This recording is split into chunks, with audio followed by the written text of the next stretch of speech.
back to the Night Shift with Respawn Machine. This is Respawn Machine. Hope everyone's doing well tonight. Welcome. Hi, Scott. How are you? Welcome in. How's it going? Wait a minute. Why are these headphones so... Okay, never mind.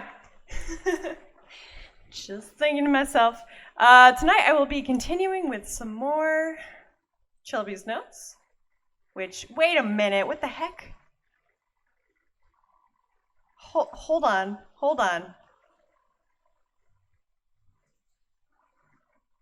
This is very okay. Whew, all right, apparently I downloaded 2 versions of this game collection, and I just opened one that didn't have any of the files unzipped, and I just, not a heart attack, but like a, oh shit, what the heck kind of moment. So that's fun. You're all right? Okay. I mean, you know, if you're all right in 2020, that's not bad. That's not a bad thing. Oh, my goodness. The echo in this room is ridiculous. I took everything out of this room to clean, and my goodness. I can listen to my voice. Jeez.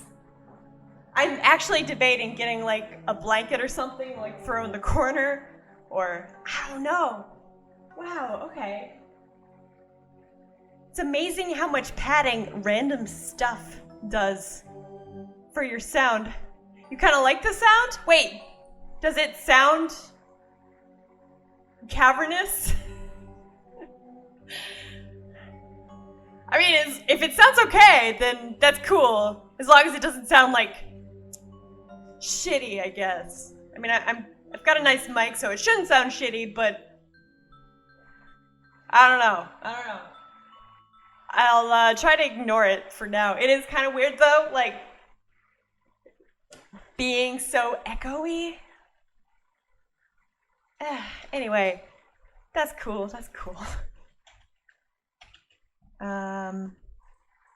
Wait a minute. What the heck? Very strange. Why isn't this responding? Weird. Okay, I might have to boot that up again. Very weird. All right. There we go. There it is. Odd. This is called Trilby's Notes. It is this. Yeah, this. So, Scott, you saw, did you see the one in space or the one in the house? Because I know you were here for one of them, right? Anyway, it's the same dude from the first game a couple years later, trying to figure some shit out, basically. He's investigating the artifacts surrounding what happened to him. Yeah. Ta-da! You were here for the game with the broken down train. Oh! You were here on Saturday, right? Got it. Okay. Yeah, this is the third game of a series made by The Adventures of Fuckling. Oh boy. Oh man. Yep. Okay. Yep. The Adventures of Good Idea. The Duck. Okay, so this is a game series made by Ben Yassi Croshaw, who you might recognize as, this is a text parsing adventure. He's the guy who does Zero Punctuation. He made a series of games back in the early 2000s, and they concern Oh god, I don't even know how to begin to explain this game series at the moment. It starts off with him and this guy and a couple other people in a house. There's a paranormal force that's like trapping them there and picks off two of them. It haunts them. No punctuation is common, sadly. Wait, do you know zero punctuation? It's like a quote-unquote classic kind of internet video game review series, I guess. Alright, so I have this crowbar that won't work on anything. No? Okay. That's fair. I mean, it's a little bit on the older side. It's been around since at least 2012. Which is crazy to think about, like, try hitting myself in the head with it? That would be, interesting. Kill self. Actually, I wonder what happens if... Alright, now I'm curious. No. Nah. Open door. Alright, yeah. I can try that. Open door. Use crowbar on door. Yeah. Yeah, it keeps telling me the crowbar is very old. For everything that it would make sense to use a crowbar on, it's like, the crowbar is very old. Well then, what is the point of it? Give me a claw hammer or something, I don't know. Let's see. So I'm just gonna walk around for a little bit until I figure out what exactly I should do. Okay. Let's see. Look, sofa. The sofa was a rotting green color, and some kind of sharp weapon had created a slash right across the faded cushions. Open sofa. Yes, I am. And it's doing this kind of Silent Hill thing where sometimes it's totally normal, and then sometimes when our main guy here, whose name is Trilby, for the record, but that these games were created before the hat memes were common. So yeah, whenever he gets a little too agitated, the hotel turns into this hotel. And I have pills. I have pills if I need them. That I can take to turn the hotel back to normal. You've heard about Silent Hill so many times, but you've never played it. I see. I mean, it's a classic series. Although I like the idea of the otherworld area being brought on by a feeling rather than just like the world. I don't know. I say as if you've played it when you just said you haven't. Look, bed. Okay, what do I have again? Lockpicks, pills, crowbar, and a lump of meat. Open door.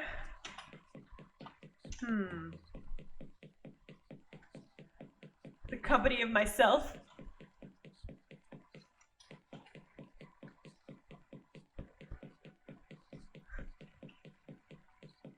You've capitalized it, which leads me to ask, is that a game or something?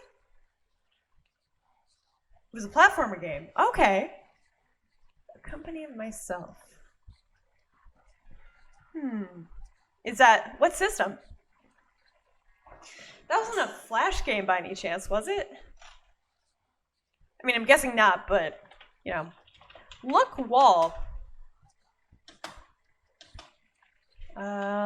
Look. It was. Okay. Did I have squares? I know that sounds crazy. Little squares as characters? It looked like some kind of porcelain mannequin, but with bits missing. I couldn't see how it was attached to the wall. I'm pretty sure I can't, but use crowbar on mannequin.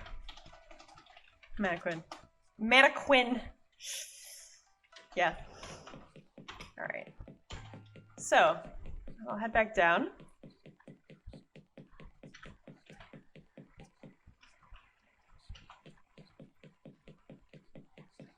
Hey, Poopty. How are you? Welcome. Rotom, thank you for the host. Welcome in, both of you. How is everything?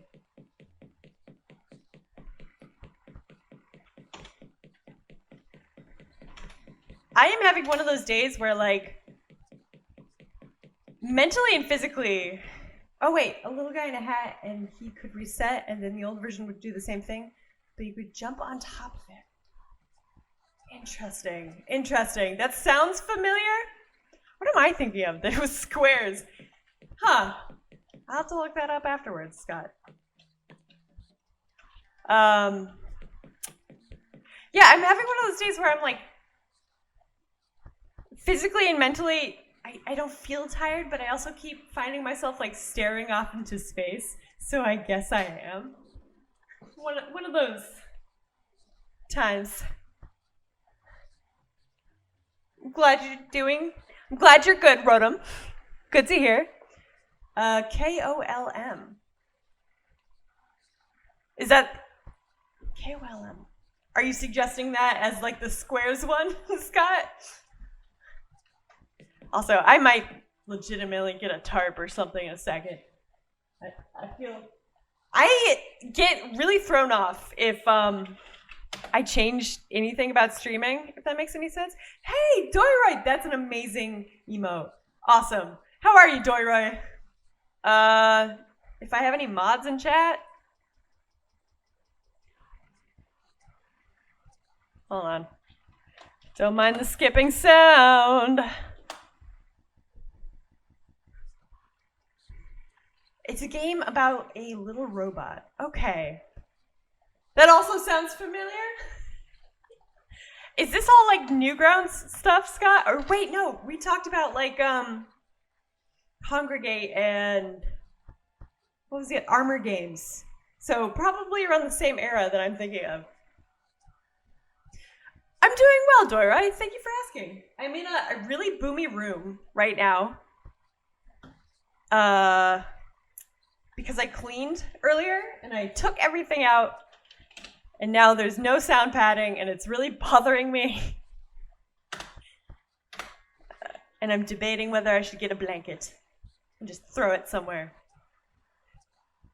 Those were on most sites? Okay. I mean, that makes sense to me. We had this conversation on Saturday, I remember. It's fun. Okay, look at altar. Some kind of waist-high stone altar on which some poor wretch had underwent some kind of sacrificial ritual. Use crowbar on altar. Okay, no. Open door. All right. Open safe. The door appeared to be jammed shut. This came as something of a relief. Use crowbar on safe. Yeah, okay. Okay. You're gonna make a list of classic games for me? Okay. I'm into it. Look, desk. There's a rickety metal table with nothing on it save the prerequisite blood spots. Yeah, you know what? I'm gonna grab a blanket or something. I will be right back. It is very distracting. Yeah, give me a second. Hi, I am back now. It is slightly better in here. Slightly. Yeah, actually, not as boomy. That is good. Thank you, Doyroy. Yeah, it was really distracting. I don't know about you, but if I change like one thing about my setup, I get, I don't know, kind of thrown off. Like, it's comfortable to just have like a set of conditions you like and just like leave it like that. Like if I turn the light on, I don't know. I feel weird streaming in the light. I always have the lights off when I stream, which makes sense for horror games. Kind of sucks to play horror games with the lights on. Thank you, Scott. All right. I'm trying to not look at a walkthrough for this, but we'll see. We'll see.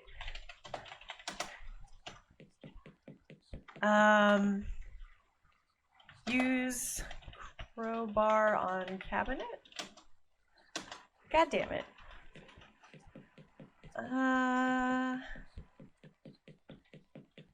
Look poster.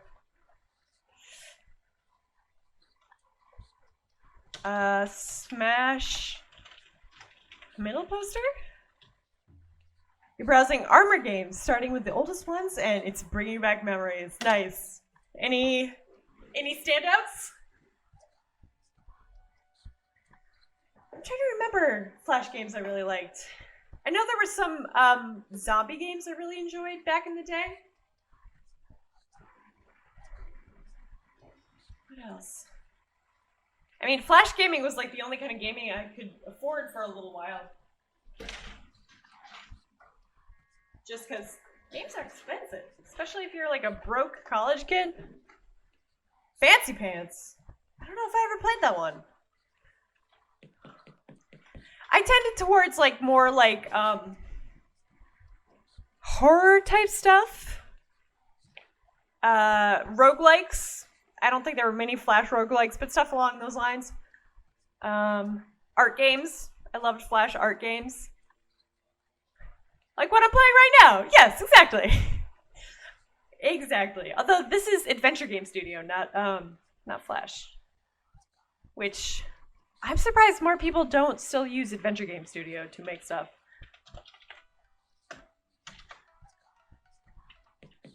The guy who made Fancy Pants made a fourth one earlier this year. Wow. Okay, when was the first one? You could still only afford Flash games. Yeah, I get that. I get that. But hey, the PlayStation 5 is coming out for like $500 or whatever, right? So, hey. My goodness. I don't know what I'm supposed to be doing here. I might have to look at a walkthrough. Don't tell anybody. Yeah. Here, I'm gonna mute this desktop audio so that you guys don't have to hear the repeated glitching. Hold on. Trilby's notes walkthrough. Shh, don't tell anybody I'm using a walkthrough.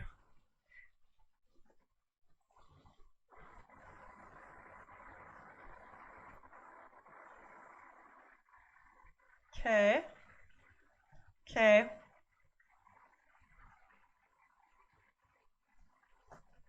Wait a minute.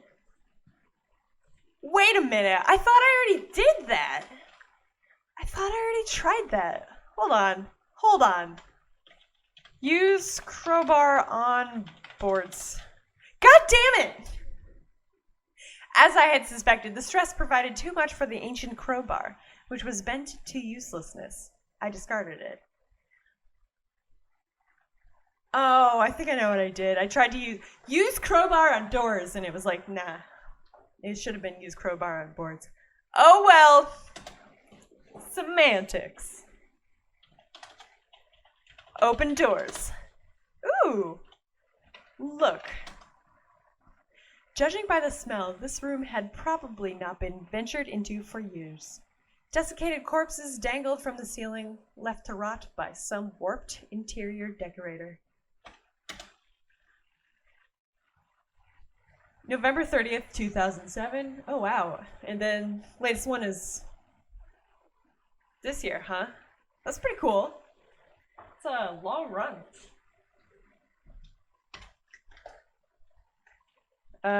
Look walls.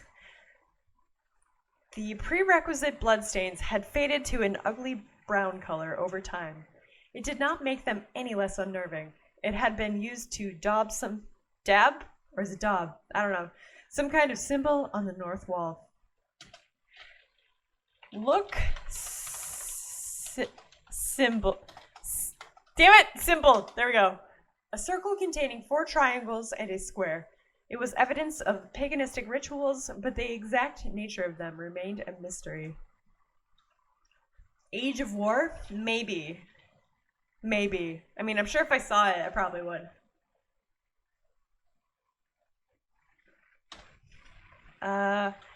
Look, corpses. More wretched victims of the alternate hotel. Their advanced age indicated that the dreadful sights that filled this place were by no means a recent addition. Look, garbage bag. Look, bag. A sack tied up at one end sat oozing foulness in the corner. Open sack. The mere thought of what the bag could contain made me feel ill. All right, fair. All right, why did I come in here? Look, tables. Grim metal tables stood below the corpses. I didn't even want to think about what crimes had been committed on those surfaces. Oh, I know what I have to do now. Take pill. I took another pill. Hopefully that works. Open doors. Open doors. Shit! Alright. I gotta...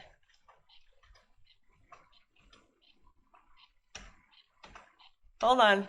There we go. Take pill. Got another pill. Open doors. Yay! I did it! I did it. Okay. Look, room. Professor Chahal's antique show was as sparse as its small venue would indicate. A couple of tables were laid out with various trinkets, and a charred rocking chair was the centerpiece. All right. Look, rocking chair. Look, chair. An involuntary shudder went through me as recognition dawned. It was the same chair from the living room in Defoe Manor, the room I had opted to sleep in for those 5 days. All right, what's in the corner here? Look, table. There was an unopened bottle of some kind of soft drink sitting on the end table in the corner. On the display tables, I recognized 1 or 2 Defoe Manor artifacts among the miscellaneous knickknacks. A set of manacles, rescued no doubt from the manor's basement, stood out the most. I spotted the chisel the professor had mentioned next to the pile of books on the north table. Take soda? I took the drink with me. Something told me it would come in useful. All right. Look, chisel. Look. Am I spelling that right? Nope, I don't think I am. Okay. Look. Tables. Okay. Look. Oh, it's just one eye? Okay. Thank you. Chisel. It was a very old make of chisel, rusted and probably very fragile. As the professor had described, the words Sea Angel were carved into the handle. Again, I found myself inexplicably drawn to the artifact. My fingertips were already extending towards it, as if drawn by a magnet.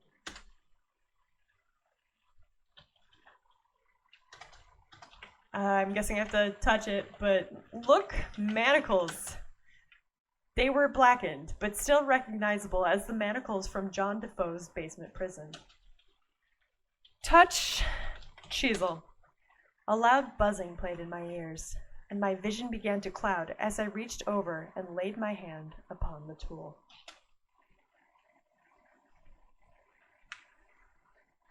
Somewhere in the Atlantic, July 25th, AD 1789. Mabuta had been a great warrior, In battle, his skill was thought unmatched in all of Africa. He had had respect, a great house, a slew of beautiful women, children to make any father proud. But through just one mistake, it had all been torn away. His mistake was in standing by his beloved king when the invaders from the coastal kingdom arrived. Now his great house was in ruin, his women raped, his children murdered. And for Mabuta, the worst fate of all, sold to the white men in exchange for weapons, shackled with his fellows in the hold of a slave ship. Mabuta was strong. Perhaps he could have lived as a slave. But then came the sickness. A simple fever, no doubt to be gone the next day, but the white men took no chances and threw him overboard. For days, Mabuta drifted, waiting for the black cloud of death to descend. Having lost everything, he now saw only the embrace of the deep, a welcome end to a life betrayed. But the end did not come then.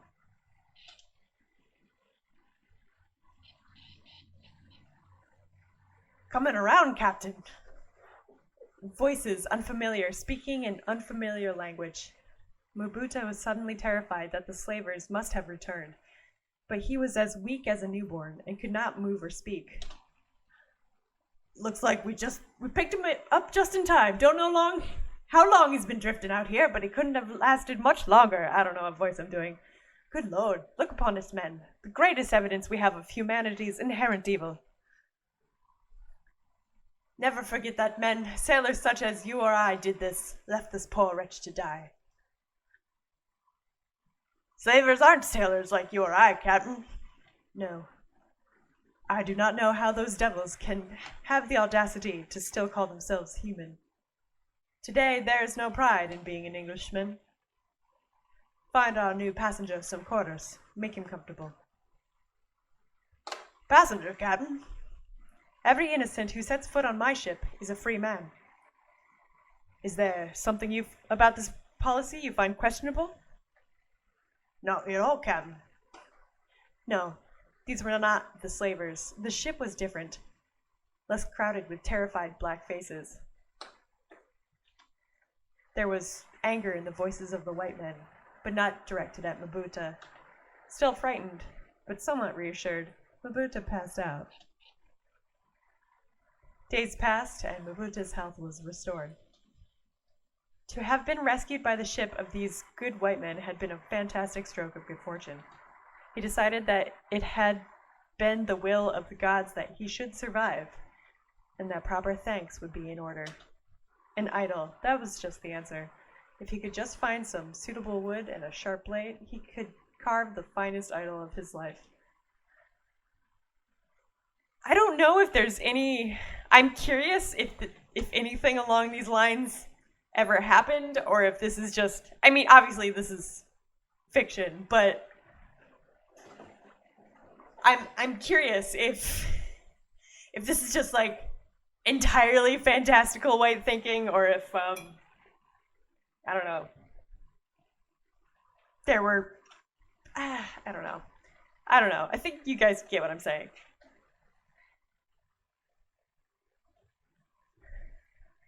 There's a lot of messed up things that have happened in history. Oh, yes, most certainly.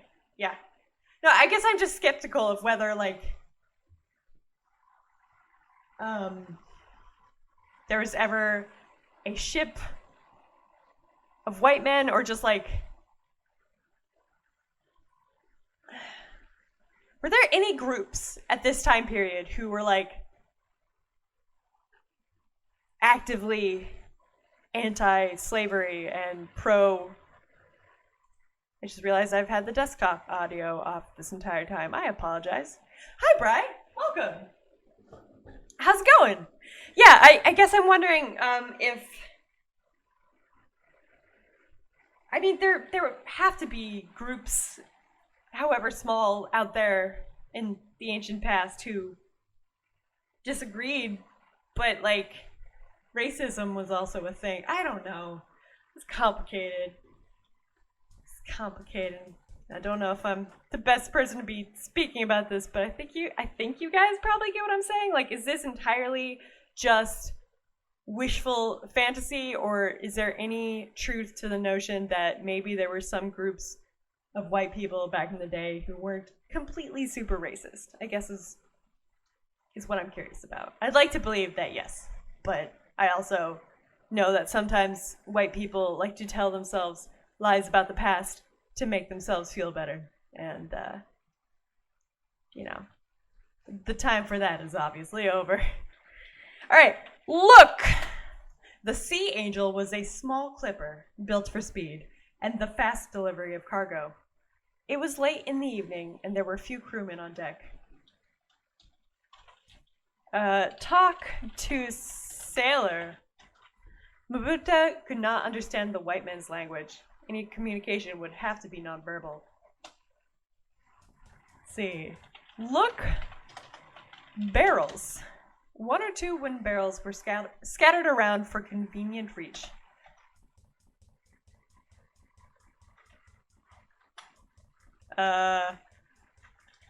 Look, sailors. There were several crewmen.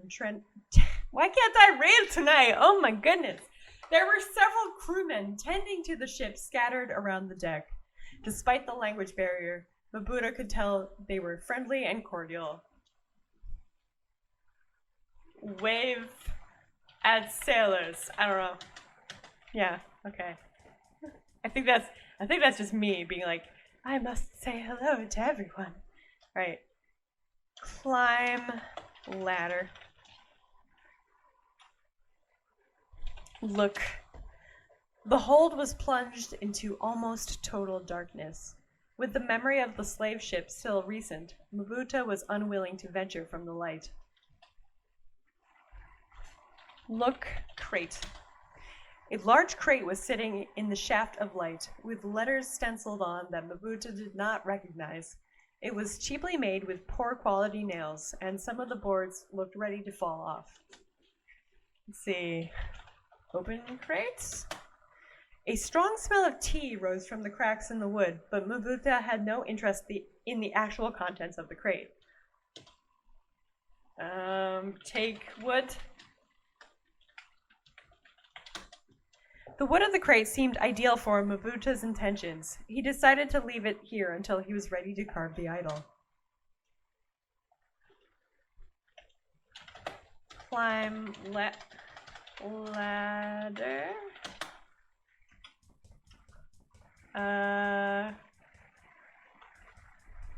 Anyway, how are you, Bri?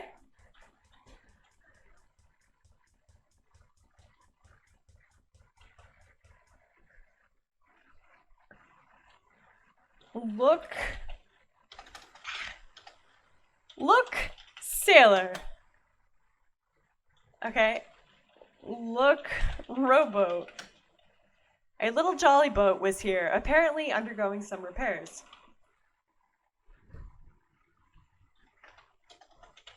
Motion for tools. I'm just... Yeah. The sailor handed Mabuta a sharp, almost brand new workman's chisel. My pirate voice is not very good today. It's pretty rough. All my accents are rough. I don't know why I'm having such a hard time reading. You're pretty okay? Okay. I mean, that sounds alright. Pretty okay. In the grand scheme of things, I mean. I am kind of tired, and I can't read right. Good stuff. You found one that came out about a year ago, but it was so good? Oh, okay. I mean, if it was a year ago, I probably wouldn't know it, but maybe. I mean, I haven't played Flash games in quite a while. Excuse me, my voice just warbled a little bit there.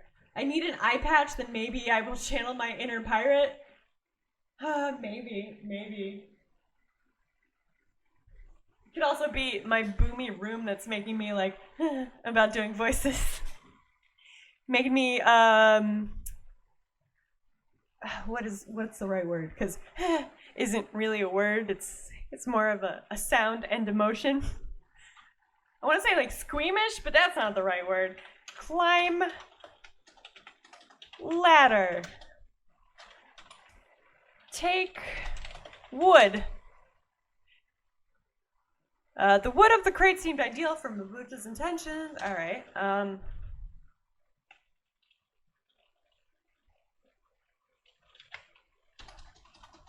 Carve wood. With a chisel and the wood of the crate, Mabuta could finally create his offering. After several hours, Mabuta was very pleased with the result. A fine rendition of his kingdom's god of fertility and good fortune. All that remained now was to return the chisel.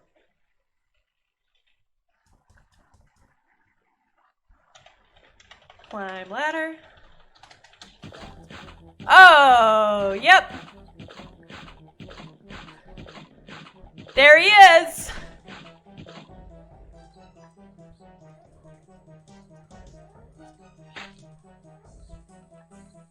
Yeah, the tall man's kind of a bastard. The vision faded, and I felt myself being hurled forcefully back into the present day. That tall, thin creature, that black-clad ghoul. What was its significance to my predicament? Why did it appear again and again throughout history to spread death and horror? There was no connection to the idol shape or Mabuta's tribal deities. The tall man was no fertility god. It must have been connected to the wood of that crate, somehow. There had been a name on that crate. Mabuta hadn't been able to read it, but I, looking through his eyes, had. O'Malley Shipping. Could the owner have been an ancestor of Sarah? It was I don't know how to pronounce that name. Hold on. I'm going to Google this. Let me Google this.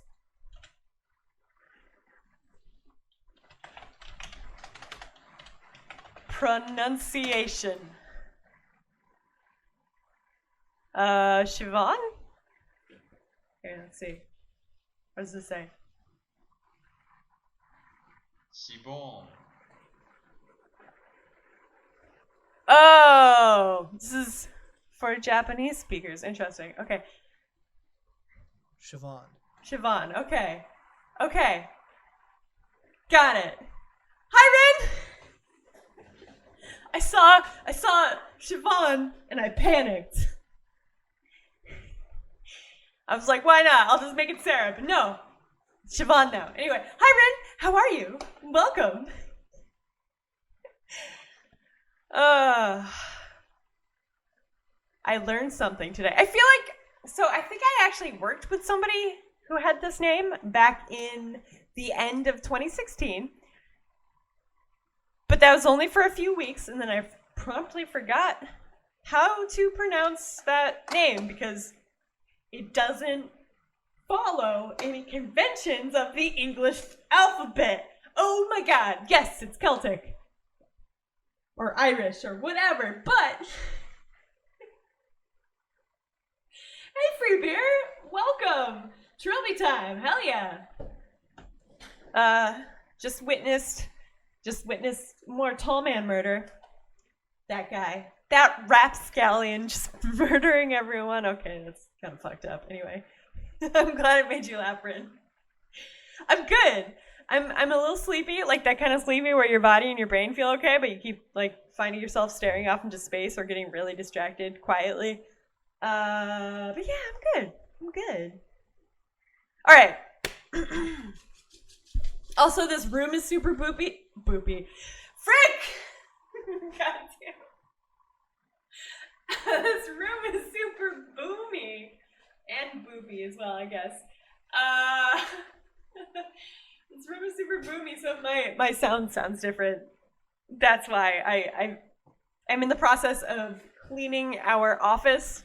So I took everything out. I brought some blankets in, but it's not helping that much. Or it's very hard. I'm not doing a good job today. I'm trying, though. I'm trying. All right. Wait, I have to look up how you pronounce this again. It's Siobhan, right? Siobhan. Okay. Could the owner have been an ancestor of Siobhan? It was a flimsy possibility, but at that point, my only lead. I resolved to discuss this with Siobhan at the earliest opportunity. Look, paper. I recognized it as being from the same source as the one under the painting in the lobby. Okay, Scott. Have a nice evening. Thanks for hanging out for a bit. Hope to talk to you soon. Enjoy those flash games. Victim 4, the slave. The fourth man who desired judgment was the slave, who had not been brought Freyhorn's message, and who tormented the wood that was the prince's soul with a sharpened blade. The prince came to him, and he struck the slave down, and he knew the name of the king. And the prince said, "Not one of your household shall I leave alive, slave, for thrice now have I brought my warning, and any who still fail to heed shall be named as fool and judged most unworthy in our sight." Well, alrighty then. Hi, Rover. How's it going? Porqué?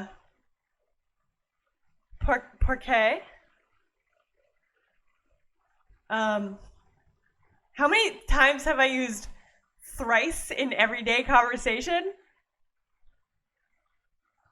Not very often. Not very often. This is the third game in the series, Rin.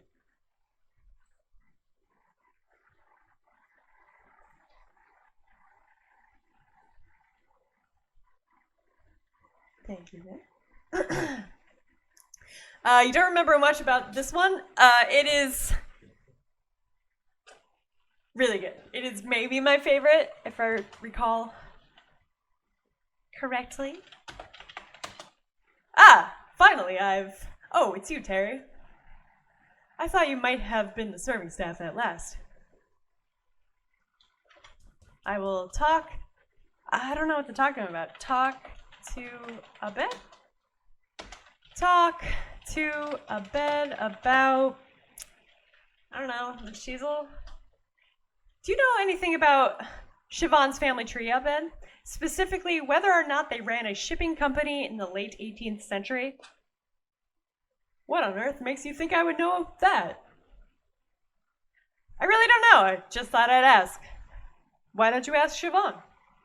Instead of wasting my time and yours with questions she could easily answer herself.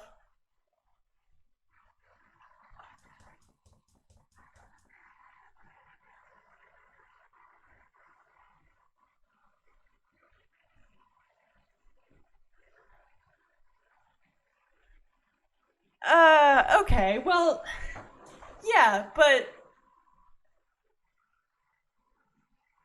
maybe don't come into... This is a weird discussion to have.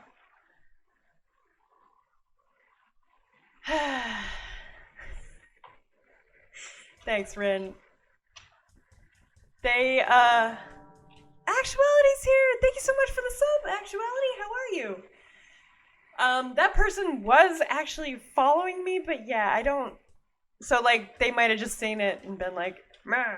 But I don't understand why... Like, if you don't like it, just go away and don't say anything. Very awkward. I've not had to deal with that kind of stuff before. I apologize if my reaction was lacking. I am not good with this stuff. But yeah... That's weird. It's a weird way to come into somebody's chat. Anyway, hi, Actuality.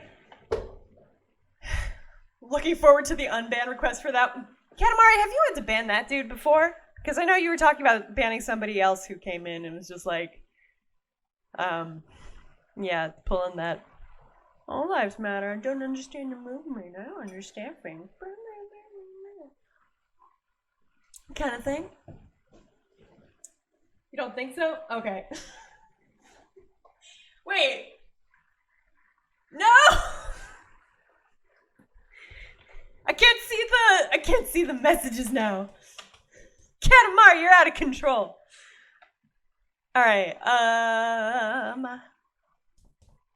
All right, I'm gonna go talk to Siobhan.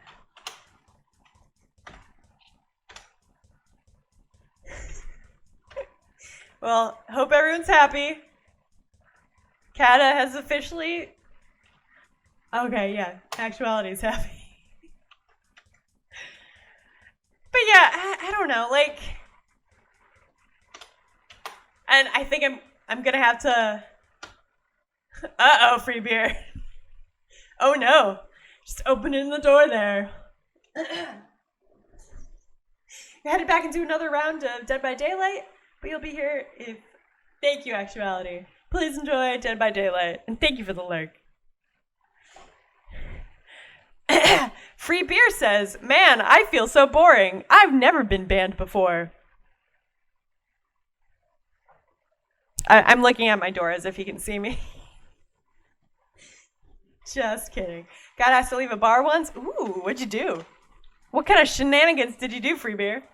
Oh, wait, I need to go this way. But yeah, I guess, like, I gotta get better at that stuff if I'm gonna grow and potentially have, like, more misbehaved people in here, but I don't know, it just... I don't know. I don't understand why you wouldn't just, like, ignore it. If something makes you upset like that, just ignore it. Or something. I don't... people are weird. I don't like them. Open door! Oh, where's Siobhan? Should we help you practice by saying bad things? Only if they're funny bad things, Brian. It's called racism. Yeah, I know. I know it is. Sorry for being lame, everybody. Thank you, Rin, for being on it.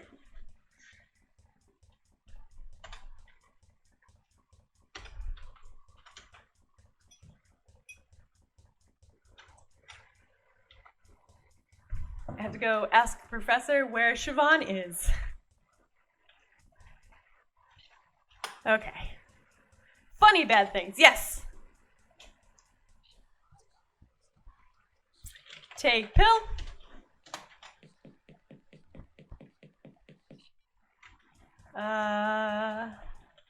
Talk.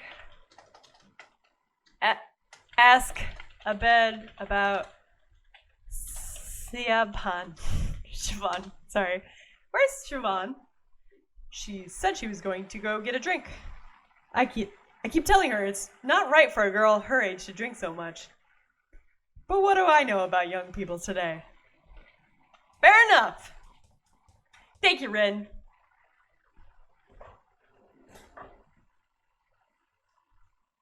Like, I get... So, continuing to talk about this, I get coming in and saying stuff like that with, like, I don't understand it kind of approach, if that makes any sense. So I feel like I've definitely had that conversation with my parents where they're like, oh, I don't get it, and I've had to explain it to them. But when you're just like, no, like that I don't get. I know it's just racism, but people are weird and confusing, and I don't like them very much. Oh, okay. Take pill? Father, why?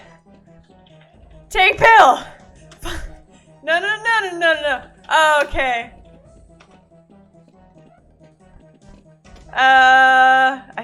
Yep, okay. Mr. Shelby, have you seen any of the hotel staff anywhere? I'm afraid not. Perhaps they go to bed early in these parts.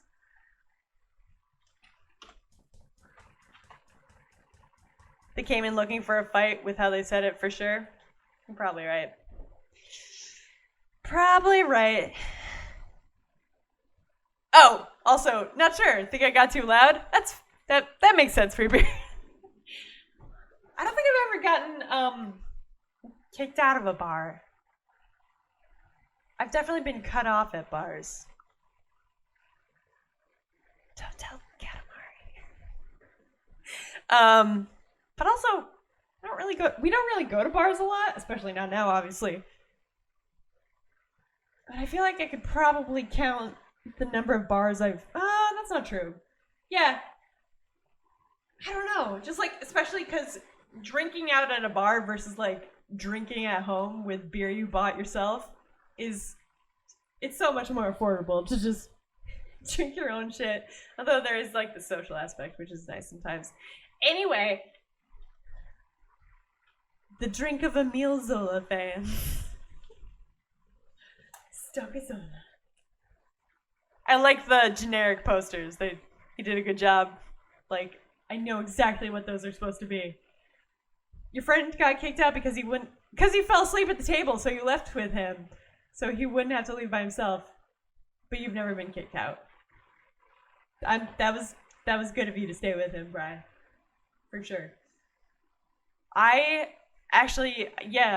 fell asleep at a bar once too. But it was during I was like waking up at 5 every morning to drive to work so I could arrive at 8. And then working a full day and then driving home. And I didn't get home super late, but like it wasn't early. I was working like 12-hour days some days because this was a film shoot. And it was rough. I was like going on like pure like I'm adulting. Look at me adulting because I had just graduated grad school. And I went to a bar with some friends. We had a few drinks and I just passed the fuck out at the table. Like not that drunk. Like, buzzed, reasonable amount. I remember everything and then suddenly I just fell asleep at the table. But then of course the bar staff was like, oh yeah, no, she definitely drank like 3 beers and 4 shots. We saw it. So yeah, here's her bill. I didn't. I had like a beer and I think I had a shot. And yeah, so never been back to that place because that place sucks. You got passed out drunk at a bar once as a freshman in college. Your friends had to carry you out. Yeah, apparently they had to like, I don't know how they got me out because yeah, I'm trying to think, like, who in that group could have even lifted me? Or, I'm not sure how they got me out of there that night. Or up the stairs back to my friend's apartment. But yeah, it was just like exhaustion plus some alcohol, and I was gone. I had been waking up at 5 for like 3 or 4 weeks at that point, I think. And then, yeah, good times, not really. Anyway, I'm going to keep playing this game. Ask Siobhan about O'Malley. How are you, Siobhan? Quite all right. And how are you? I could be better. Ask... is that... Hold on. Hold on, I've already forgotten how to... Oh no! How do I spell this name? Okay, I got it. Ask Siobhan about ancestry. Do you know anything about the history of your family? I wouldn't be much of a history student if I didn't know, now would I? I'm researching my family tree as part of my diploma. That's ideal. I appreciate this may sound like an odd question, but trust me when I say it's important. Did your family run a shipping company in the late 18th century? That is an odd question, but I do remember reading something about O'Malley shipping. I'd have to check my notes. I left them in my book bag. Could you meet me in my room in about 5 minutes? I'm in 2A next to our bed. Certainly. I'll see you there, then. She wearing sandals? I can't tell. Kind of looks like she's wearing sandals. In those days, your logic was 1 beer equals good. 6 beers equals 6 times as good. Yeah.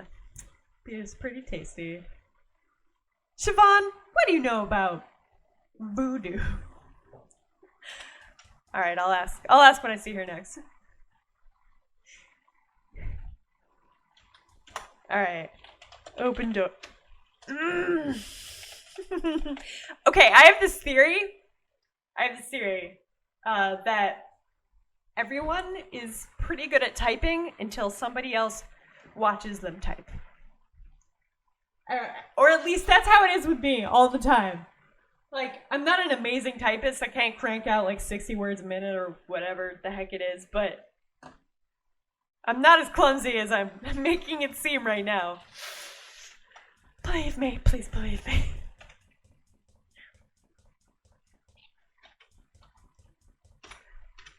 Test it with your friends next time. Oh, wait, never mind. You can. We can't. Damn it. Test it with your family. Next time you see your family typing, lean over and stare right at their hand. See how they do.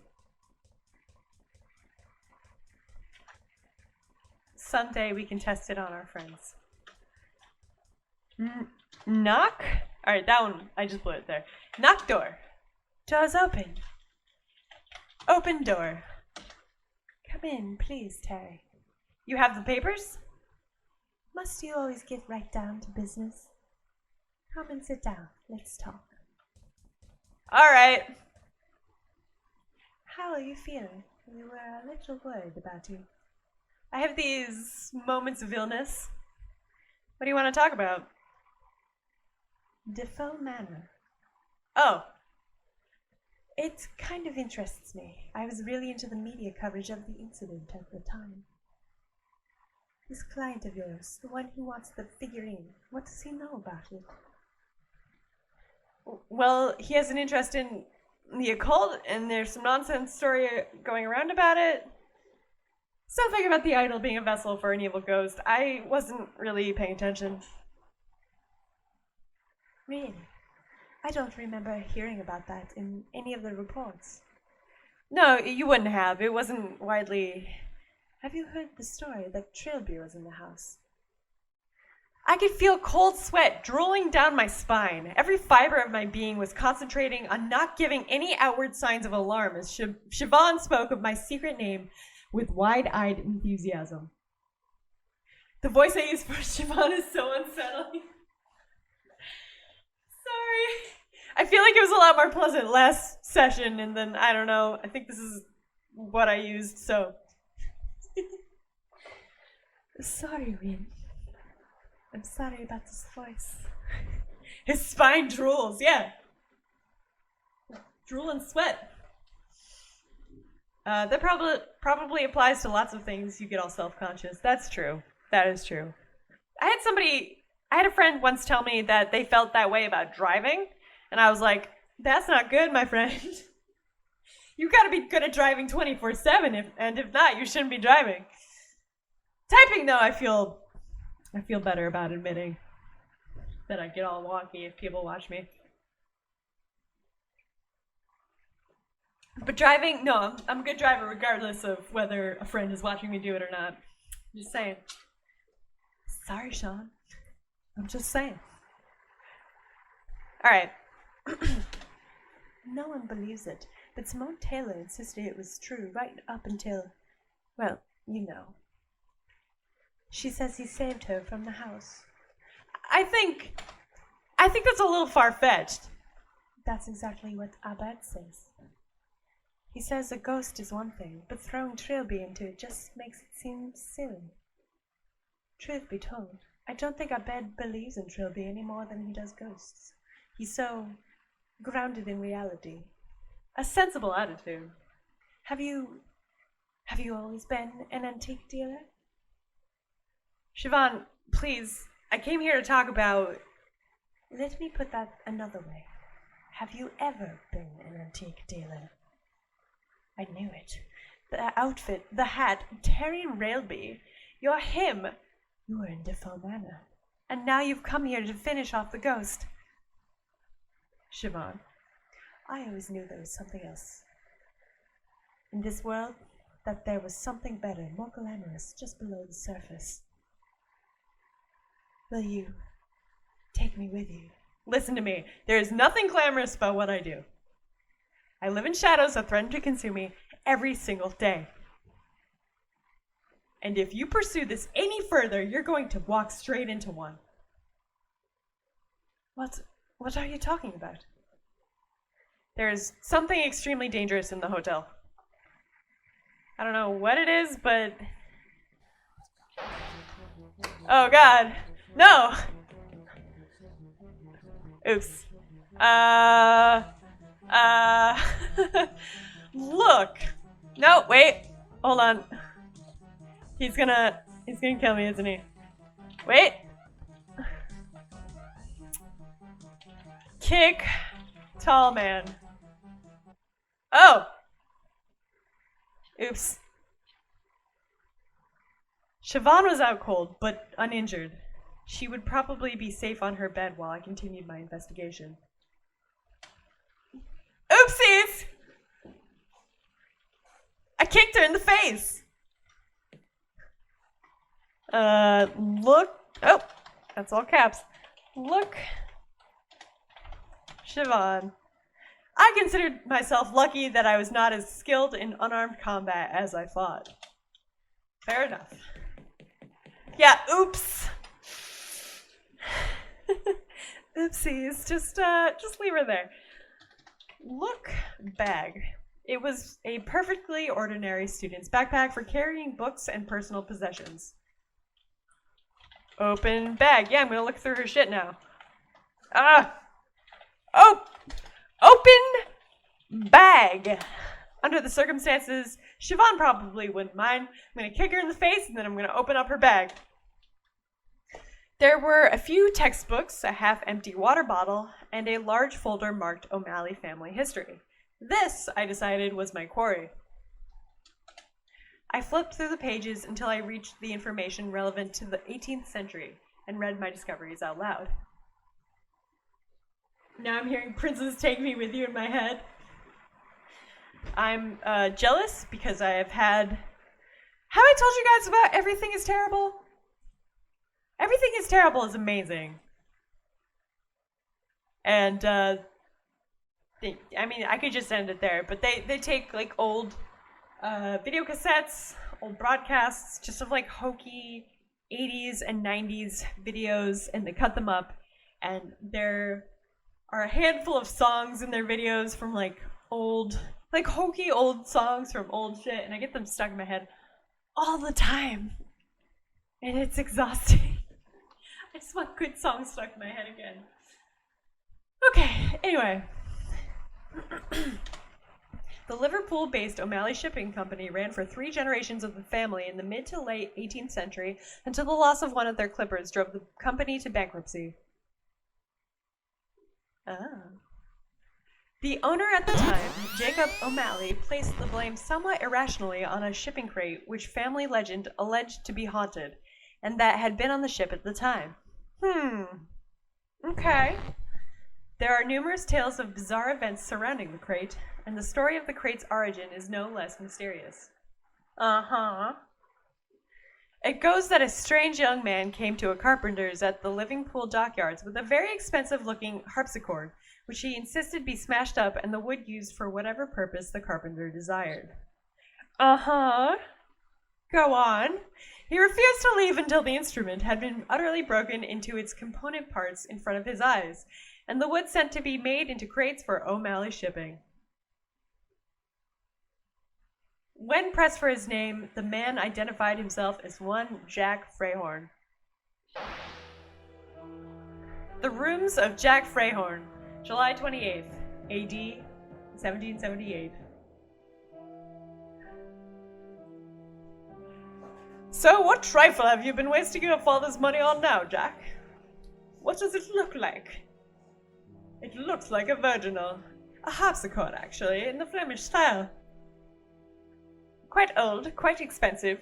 Well, I suppose I should be grateful that something is distracting you from the occult for once.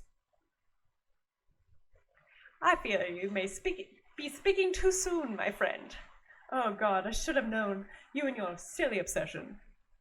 So, what devilry inhabits this magnificent instrument? The instrument as a whole is, for the most part, untainted by the ethereal realm. But its keys are what spark my interest.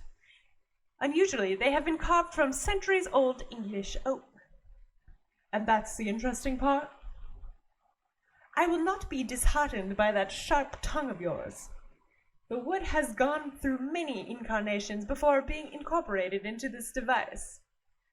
Items of furniture, building material, in fact, just over 200 years ago, it was part of a wall. A wall of a certain inn on a well-traveled road in Wales. The Unicorn, I'm so pleased you remember. I could hardly forget it, the way you have been obsessing quite heartily over it as of late. Your correspondence persists in filling your head with rubbish about ghosts and demons. I count myself very lucky to have tracked down even a small piece of that hostelry. I know I've already told you some of the wonderful stories attached to it. And this instrument has had its fair share of mysterious happenings. The usual batch of strange noises, sudden madness, and inexplicable deaths. Cease sense, my friend. This curiosity of yours for all things ungodly has no doubt already befouled your immortal soul. You are a fine fellow, Wilbur, but you have not a drop of romance in your body. Now, stop browbeating me for my inquiring mind, and let us take dinner. That night, Jack was stirred from his bed by the sound of music emanating from his new instrument. His first thought was anger, mostly because the harpsichord was an antique, never intended to be played. But then he listened to the haunting, melancholy tune, and felt his stomach roll inexplicably with fear. Who's down there? Wilbur, is that you? Look! Jack Freyhorn was a man of modest means, and desired little for comfort. The only pieces of furniture to speak of were a bed and a desk. Look, desk. Jack's desk was covered untidily in letters, notes, and papers he had been studying lately. A flintlock pistol, given to Jack by his father, lay gathering dust atop a pile of correspondence. Take pistol. Jack took the gun with him to confront the intruder.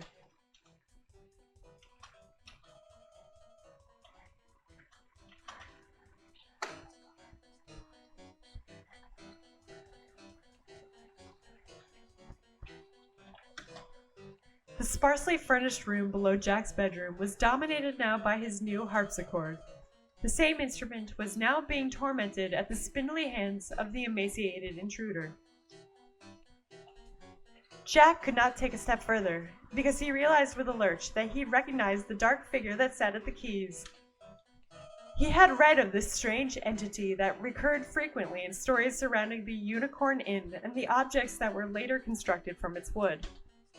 And he knew with absolute certainty that the tall man would destroy him, were he not destroyed first. Shoot. Tall man. You won't take me, demon!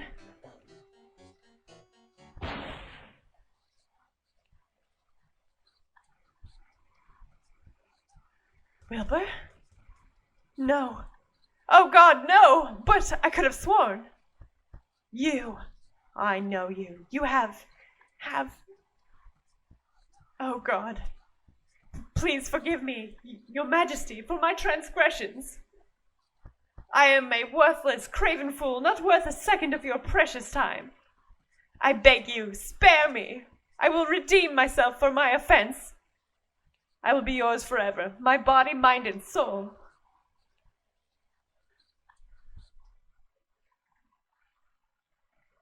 Thank you, my lord. Thank you. Identified himself as one Jack Freyhorn. This may have have been the same Jack Freyhorn who went on to form a bizarre religious cult, a depraved group of paganist worshippers who were spoken of with much derision by conventional society. With my latest flashback, my knowledge of the history of the cursed wood gained another step. Before the crate, it had been a harpsichord, and sometime before the harpsichord, it had been part of some kind of hostelry in Wales. An inn called the Unicorn. Why did that ring a bell somewhere in my recent memory? I had definitely seen something in the Clanbronwyn Hotel that was linked to the place. But where? Siobhan? Uh-oh, she got up. She went to tell on me that I kicked her in the face. Sorry, Siobhan. Look paper. Victim 3, Freyhorn. The third man who desired judgment was Freyhorn, who had bought from those who made luxuries with the wood that was the prince's soul. The prince came and struck down the lover of Freyhorn, and Freyhorn knew the name of the king. And Freyhorn said, I know you now, O prince who was the arrogant man, and I anticipate your wish, and I will devote myself to spreading the teachings you have brought me and the love of our king. And the prince was satisfied, and Freyhorn called all those who would listen, and they formed an order of blessed agonies that would work to redeem the follies of the men of technology. Open door. Jackie Treehorn. You know, I've never seen The Big Lebowski. I know. I deserve to burn in hell. Just kidding. Yeah. I've never seen The Big Lebowski, and I really should. But that's how it goes with me in movies that most people have seen. Open door. Okay, she's not in here. Open door. Great. Ooh, we can go in here now. Open door.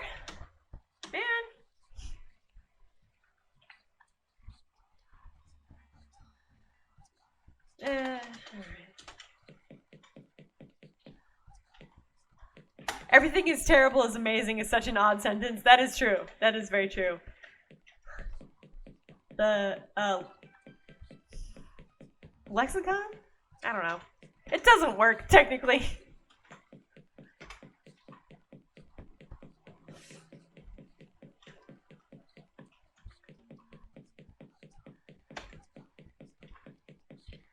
All right. Take pill. Took another pill and waited for the anxiety to lift, but it did not.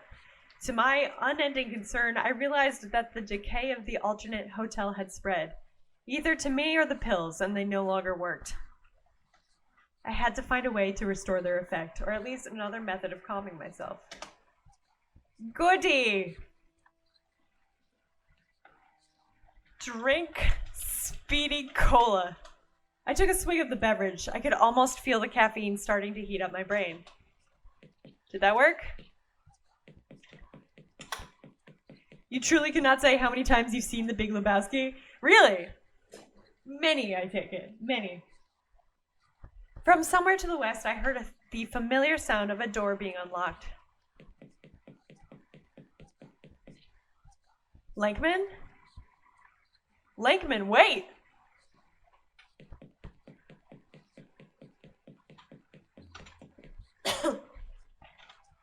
Open doors. Look!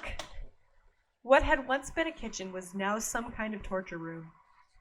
I found myself wondering whether it was used for extracting information or merely to entertain the alternate hotel's hellish proprietor. Excuse me. Look, table. The preparation counters were spattered with the blood of the poor wretch occupying the central surface. Look, tools. An array of unpleasant-looking utensils hung from a series of hooks, drooling fresh blood down the wall. Venkman, that's a Ghostbusters reference? I guess I could see that, yeah. Was Venkman a government agent in Ghostbusters? I know it says it feeds. I definitely read I needy. I like it. Just like random baby talk spilled out in blood on the walls would be really funny. I tired on the wall in blood. That'd be some good stuff. Sorry, I really do have a head full of useless facts. That's okay, free beer. I understand. I understand.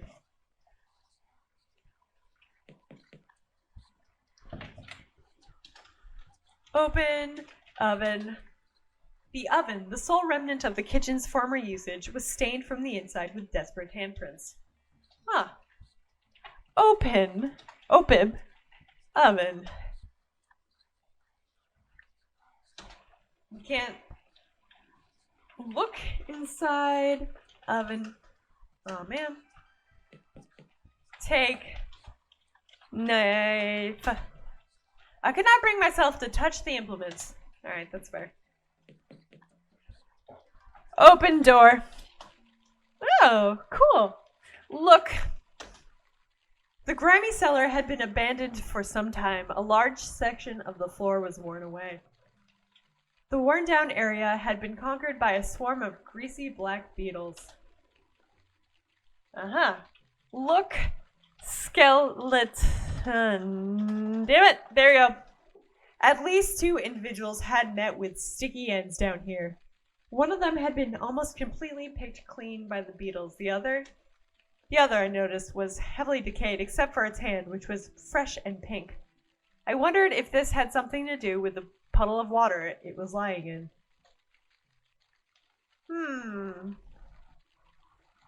Peter Venkman was Bill Murray's character. Okay. Right. That movie I have seen, but only a couple times. Okay, use soda. Use soda on beetles.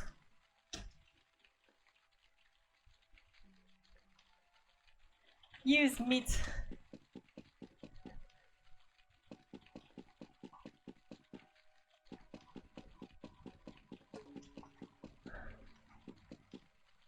Look. Take key. Look, hand. At least 2 in. Wait. Hold on. Hold up. Look, wall?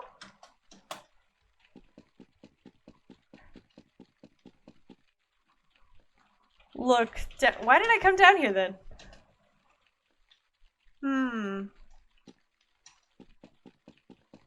Fortunately, I can always grab another chunk of meat. I don't see anything. Yeah, you too. Only a couple hundred times. That's fair. I see. Only a couple hundred times. I don't remember if there's anything I need down here.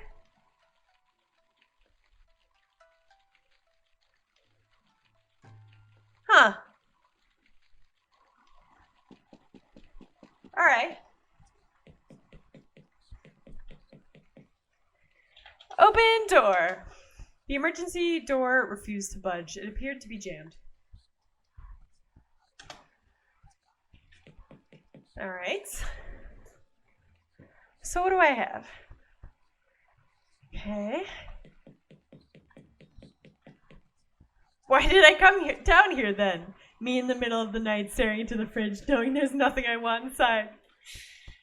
But you could always hope that maybe your mind will change. That's how I always feel about it. Like, I open the door and I look at the stuff I've seen before and I'm like, do I feel any different about this than I did previously? Usually no, but I said usually and then I started to type it out. What is wrong with me today? Take meat. Great.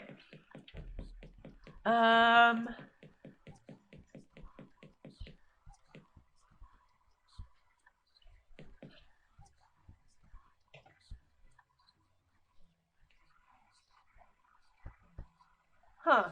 I guess I will.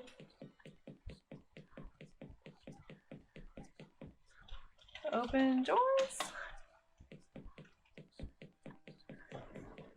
Let's see. Ooh. Look window. The sole window looked out on an orange tinted backyard in a state of advanced disrepair. Okay.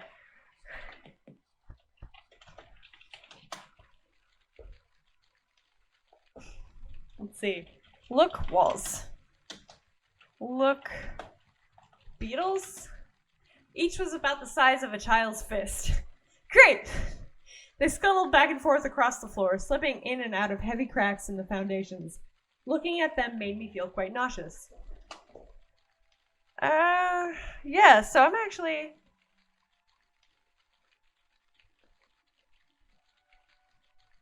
unsure of what I'm supposed to do in this room at the moment. I don't know, maybe I'm supposed to take the hand? Use meat? Because I can always grab more from upstairs.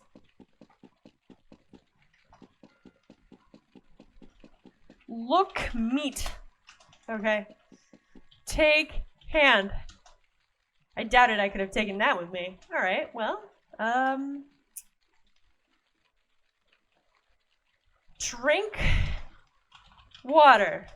It was almost as if the water was drawing me to it.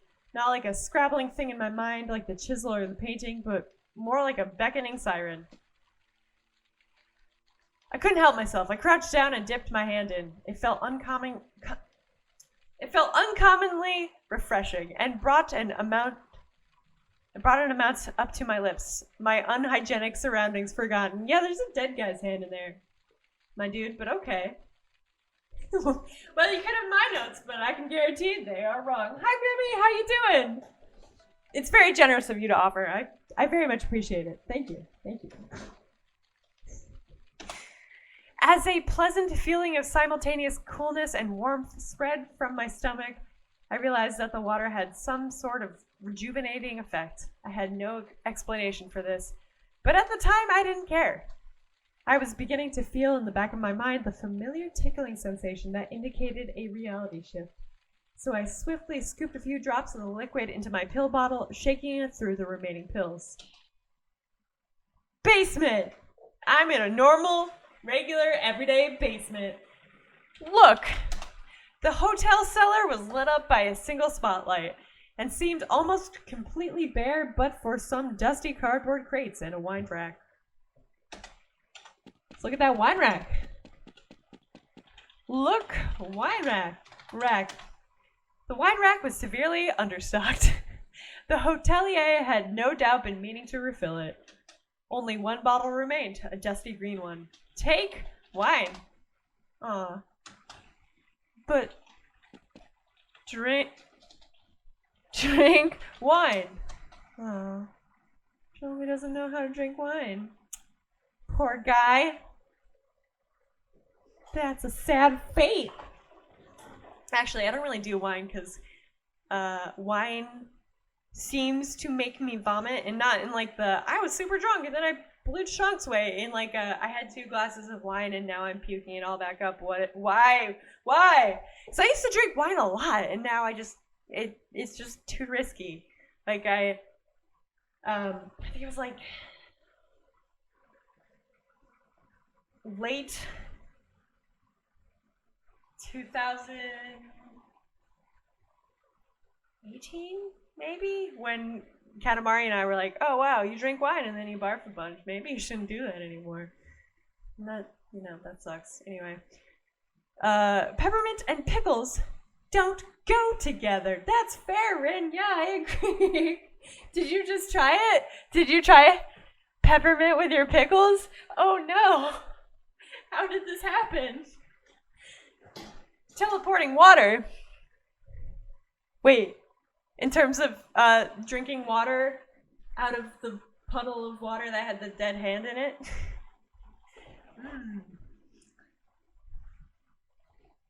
Oh, I see what you mean. Yes. So in this game, whenever our main guy, Trilby, gets a little too agitated, he transfers over to a way creepier hotel. Kind of Silent Hill-y, but like with anxiety. Got that Silent Hill Otherworld thing, but it's based on how anxious you get, it seems. Wine makes you sleepy. See, that's a normal reaction to wine. And not like, oh god, why is all of my bodily content being expelled at a forceful rate? Yes. See, I was gonna have a glass of wine before bed, but now I don't think I will. I'm sorry, Rin. Sorry about that. I apologize. We had this dark chocolate peppermint pudding. Ooh, that sounds really good. Then you opened the fridge and saw pickles and wanted a pickle while your mouth still tastes like peppermint. Yeah, I can see how that would be a problem. I can see how that would be not super appealing. I get it. Yeah. Although, both of those things sound delicious on their own, and now I kind of want a pickle. So, as much as I'm not crazy about Whole Foods anymore, because,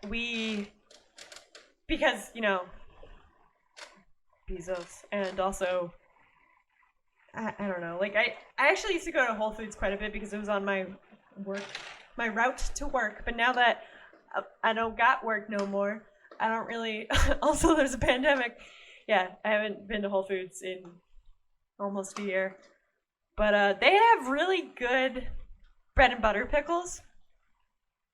Like, they're not too sweet, and they don't use high fructose corn syrup, which I'm really into because I can taste high fructose corn syrup versus just plain old cane sugar. I don't know, it has like or maybe taste is the wrong way of saying it. I can feel it. Like, I'm sure, like, if you handed me, especially with, like, pickles or other things that are quote-unquote supposed to be natural. With candy, you're like, yeah, okay, I'm eating garbage, so give it to me. Give me the garbage right in my face. But with pickles or, like, cereal or whatever, you kind of want it to be, like, slightly better for you. So if you were to hand me, like, a pickle with high fructose corn syrup versus a pickle with just cane sugar, I can tell you the difference. I don't know how or why. It's different in your mouth, I guess. I don't know what I'm talking about. Don't ask me. But yeah, so I really recommend their bread and butter pickles. Even Katamari liked them. He's not a huge fan of pickles. So, hell yeah. All right, look. The hotel kitchen was deserted and... Night. Thank you for the host. How are you? Welcome. How is everything?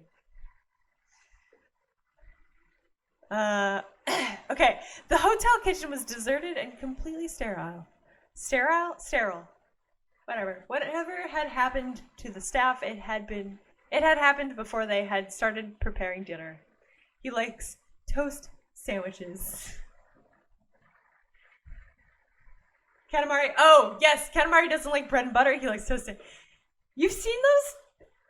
I'm happy that you've seen those, Nay. I don't remember. Oh, yes, now I do. I remember showing. Wait. Yes, okay. I'm gonna. I just keep talking myself into circles tonight. I'm gonna stop talking for like 30 seconds. Hell yeah. I was actually talking about those the other night because Brian likes to bring up cat bowls, drinking out of cat bowls. I had wanted to do more of those this year, and then it didn't happen, and I guess I could still technically write some, and we could film some, but I had initially hoped to have my friend film them, my friend who's like a professional cinematographer film them, and wait, short-haired Katamari is not something I was mentally prepared for. That is, yep, short-haired Katamari. Back in the day. And he doesn't like bread and butter pickles. Sorry. I did also make a loaf of bread that was made with, like, this sounds weird. It was made with salsa waste. Salsa waste. Katamari made jalapeno salsa twice in the past couple of weeks. So I used, like, the leftover, like, pepper grindings, like, after it had been strained out. Drinking out of what? Cat bowls. You thought I said tadpoles. Good. Anyway, it was really good. It was good spicy bread. I think we still have a little bit, but we had a ton of it with butter on it the other day. Just kind of went at it with butter. It was delicious. I regret nothing. Katamari was born with shoulder-length hair. I wish. His parents don't like the hair. They want him to cut it. Katamari had really short haircuts the first, I don't know, like 2 or 3 years I knew him. They weren't super flattering, but I liked him anyway. Anyway, I'm gonna read. I'm gonna do a read. Oh, that's it. Okay. Good job, me. I'm gonna raid this fridge. So I am currently in the process of making salmon jerky in our kitchen. I marinated it in soy sauce, a mixture of soy sauce, brown sugar, and hot pepper garlic sauce. And now it is dehydrating, and I'm excited to eat it because it smells really good. Open fridge.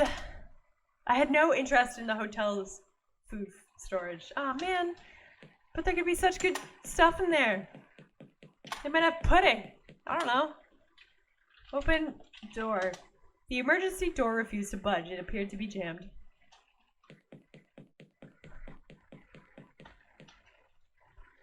Open doors. Cool, cool.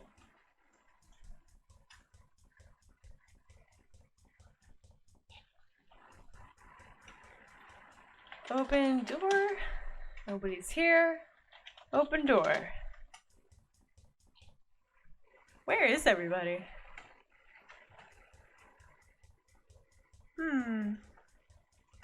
Strange. Open doors. Probably not out here.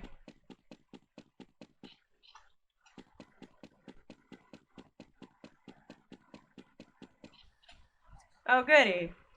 Wait, 4 fried chickens and a Coke? Wait. Wait, what for you, Barrett? I mean, that sounds good.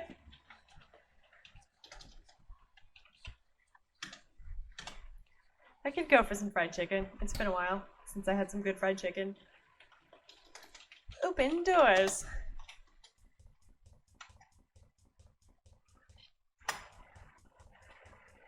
Go see if I can find the professor or Siobhan.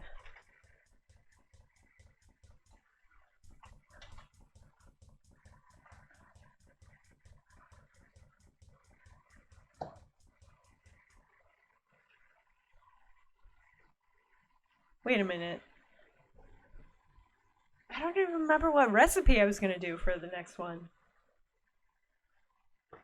Oh, now I do. Never mind. Alright. See if the professor is here. Knock. There was no reply. Open door. Okay, he's not here. Let's see if I can use this phone. Use phone. Predictably, the line was dead. Cool. Open door. Open door. Knock. Open door.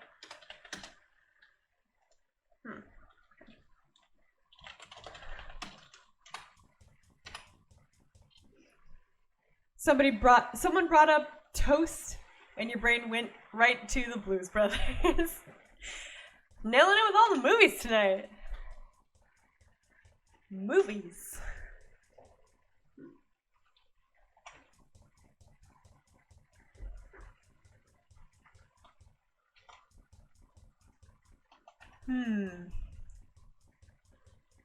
Let's see if I can open this door yet. Probably not. Open door.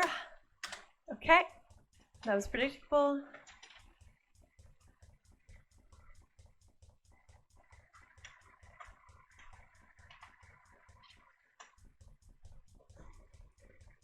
See if there's anything in my room. Open door. Nope.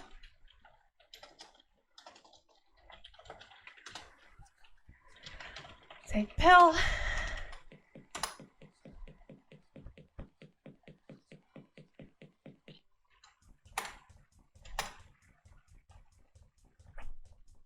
Gonna head back down. I don't know.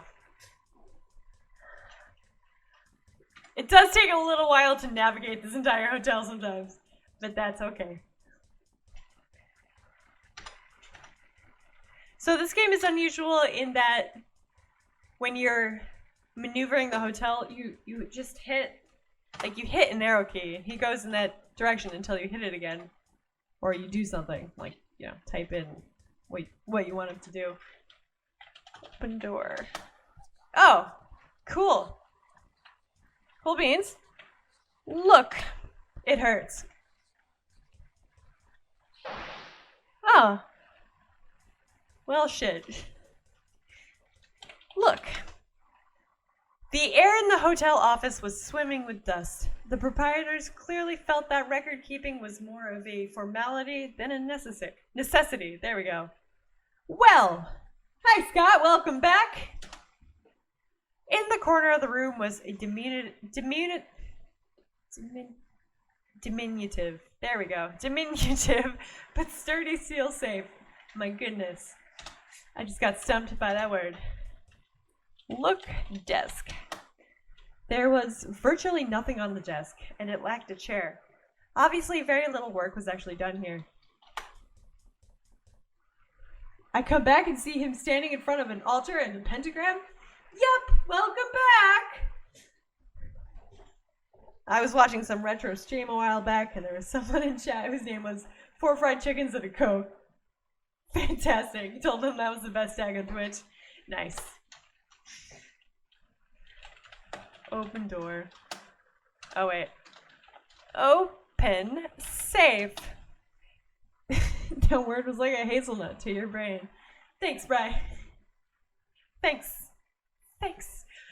I hadn't had cause to crack safes for some time, but my hands instantly went into automatic, the thieving mindset returning like an old friend.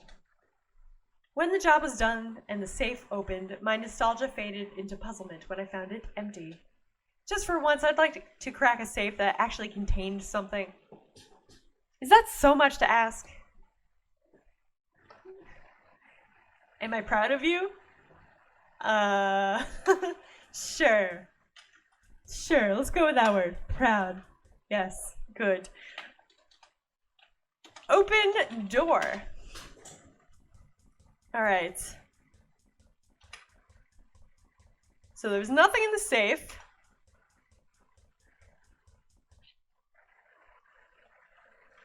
I'm gonna try this door. Open. That was. Oof. Open door. Oh, Terry, it's you. Have you seen Siobhan? I was about to ask you that. What did you do to the girl? I hope you don't intend to seduce her away from my service. I bet. I need you to understand. You and I and Siobhan are all in critical danger. There is something evil in this hotel, and it's closing in fast. Mr. Railby, I have been over this hotel several times. Apart from us, there is absolutely nothing here. Please keep your fairy stories in the playroom where they belong. He looks like a 1930s mob boss. Yeah, I can see that. Yeah, he's originally a gentleman thief who likes to wear suits and stuff. Which is, like, you know, very much a meme at this point, but early 2000s, so we're good. Ask a bit about the safe. Why isn't the idol from the manor on display, Professor? That ugly thing? Do you even have to ask? I only brought it with me because Siobhan insisted. She filled herself with all sorts of nonsense about what happened in Defoe Manor. And she was convinced that little trinket was the same one spoken of in the papers, in the account of that, by that tailor woman. Okay. Ask a bit about idol? Oh, okay.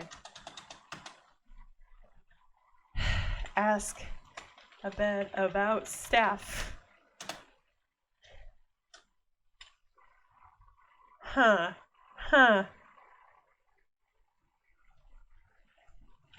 Ask where idol is.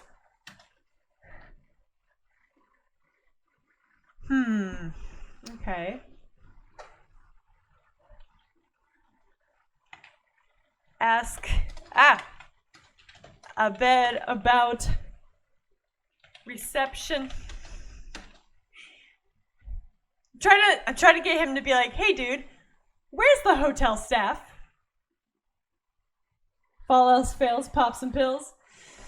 Yeah, well, so if the world changes to like the scary one, then you pop pills and then you feel better and then you're back here, is the mechanic at play in this game. Which is good. It's fun. Alright. I can't go I don't think I can. I have soda, which he says makes his brain heat up. So it might make you go the other way, but I'm not totally sure. I could try. Drink soda. Let's see. Open doors. Yep. All right. Cool beans. Can I take more meat? Do I need more meat? Take meat. Okay. Open doors. You never get enough meat. That is true. You never know when you're gonna have to throw a disgusting lump of meat at a ravenous creature. You just don't. Open doors. I feel like I'm supposed to ask the professor something. Oh, yes, okay. Take pill. Open doors.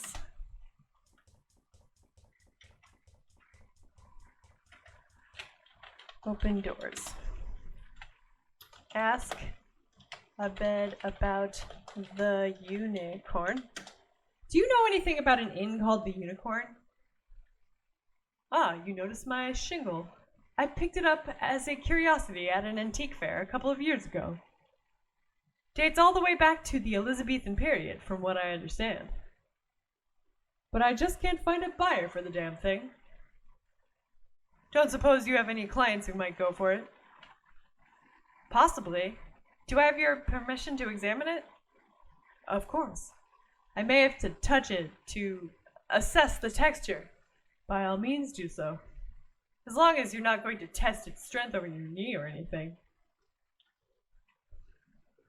Haha, no, not at all. Don't worry about it. Look. Shingle, he called it. An ancient shingle from an establishment called the Unicorn was leaning against one of the tables. Could this have been the same unicorn mentioned by Jack Freyhorn? The buzzing in my ears that manifested as I inspected the shingle indicated so. And then I guess I have to touch. Ah! I'm sorry, I had a tiny stroke there. Okay. I started to write it in chat for some reason. Just all over the place today. Touch shingle. The shingle's design was a simple one of a unicorn's head in half profile, painted with average ability on a dark oak backing. I guess I have to touch.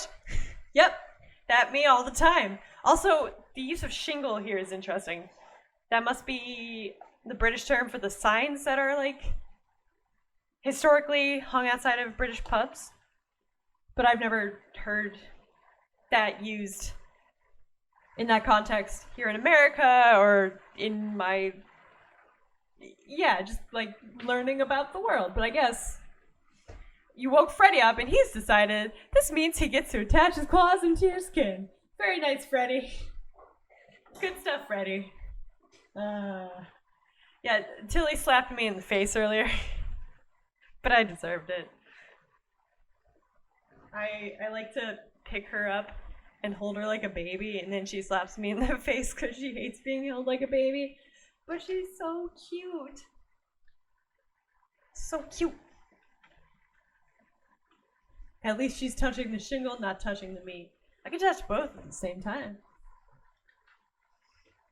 Yeah, I can touch a shingle and a lump of meat. I have two hands, Scott! Haha! As I pressed my fingertips to it, however, the design seemed to extrude from its backing, like a hologram, and seemed to draw closer until my vision was filled with wood grain and mediocre brushstrokes.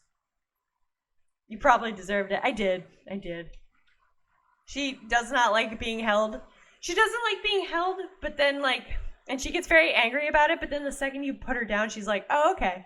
Like, she doesn't hold a grudge or anything because you picked her up. She's just like, thanks for putting me down. And she goes back to being all cute and lovey. It's kind of funny. No grudges with that one. I could vaguely detect the professor speaking to me on the very edge of hearing, but by the time I realized it, I was already gone. Somewhere in Wales, July 28th, AD 1581. Owen Somerset. Oh man! Ha! A traveling merchant was on his way back to his wife and family in London, having concluded some business dealings in Ceredigion? I don't know. Alright. Caught suddenly by a summer storm, he spied an inn by the side of the road and marveled at his good fortune. Water. Faith, 'tis an evil storm that blights the sky tonight. I must have the Almighty on my side to find myself so close to an inn as it broke out. Perhaps. The innkeeper seemed quite taciturn, but Owen was in a good mood and was determined for it not to leave him. It was probably too late to continue riding, even if the storm cleared. Owen decided to inquire after a room for the night. Pickle emote! Nice! Whose pickle emote is it? And a deviled egg. The wombo combo of food emotes. Alright. Talk to innkeeper. Okay, game, okay. Jeez, calm down. To innkeeper about room. Good evening, sir. Would it be possible to secure a bed for the night? Be a wiser man than I. Go from this place and never return. What? There is a curse upon this inn. I will not have an innocent doomed to the same fate as I.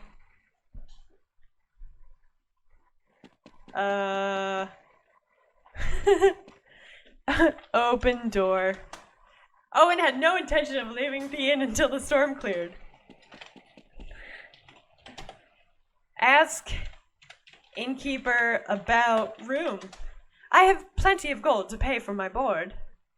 The devil cannot be bought off, my friend. What devil? What is the nature of this curse? This inn was built by my father 20 years ago. From the wood of a fallen oak he stumbled upon on an island north of here. He noticed human bones scattered around, but did not heed them. This inn has been a curse on our bloodline ever since. Madness and death claim those who stay here. This time last year, it claimed my father. Soon, I am certain it will claim me.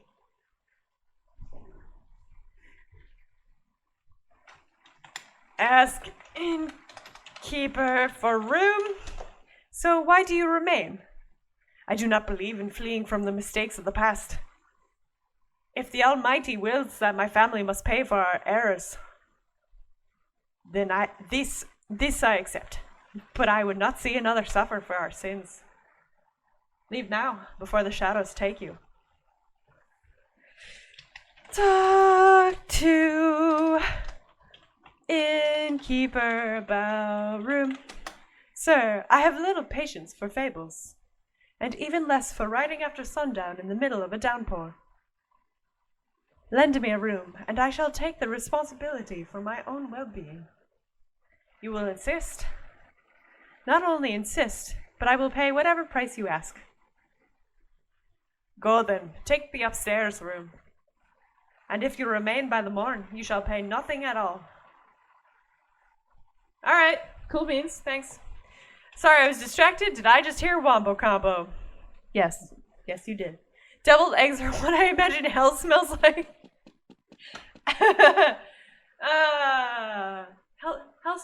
Hell sounds fun though. I imagine it smells like spilled beer and chocolate cake. But I have a pretty skewed picture of hell. Umbrella Jill, someone else you met from them playing Deadly Premonition. Nice. The game that unites. Open door. Look. The guest room of the unicorn was a little bare, but quite functional. 2 beds and a dresser were the only furniture, and a set of stairs was the only exit. Also, I should really learn how to do a Welsh accent, since I am in large part Welsh. Like, there's a lot of Welsh blood in me, and I couldn't tell you how to do a Welsh accent if you made me. I know it's, a little bit, it's different from English, and I guess maybe somewhere between, like, English and Irish? I don't know. Anyway, that was just a bad Irish accent. Ta-da!